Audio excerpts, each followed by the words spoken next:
معزز سامعین اور پیارے ساتھیوں، السلام علیکم۔ آج میں آپ کو حضرت بقیت اللہ امام زمانہ علیہ السلام کی ولادت کے حوالے سے ایک تبریک پیش کرتی ہوں۔ صدر علی وقار، دنیا کو ہے اس مہدی برحق کی ضرورت، دنیا کو ہے اس مہدی برحق کی ضرورت، وہ جس کے نگاہ زلزلے عالم افکار۔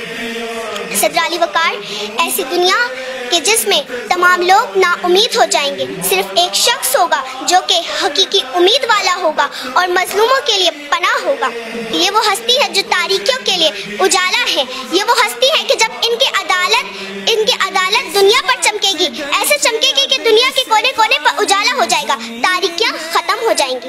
اور جب امام ظہور فرمائیں گے دنیا کے کونے کونے میں اجالا ہو جائے گا، امام کے ہاتھ میں رسول اللہ کی تلوار ہوگی اور آپ 1,24,000 انبیاء کا نچوڑ ہوں گے، اور خدا تعالیٰ اپنا وعدہ پورا کریں گے جو آپ نے سورہ قصص میں دیا ہے کہ دنیا میں کہ زمین پہ جن لوگوں کو کمزور کر دیا ہے، ہم ان پر احسان کریں گے،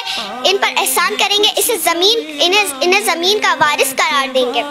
اور امام علی رضا علیہ السلام فرماتے ہیں کہ جب امام زمانہ علیہ السلام قیام کریں گے تو دنیا میں حق و عدالت کا ترازو پیش آ جائے گا۔ اللہم صلی علی محمد و آل محمد۔ شکریہ۔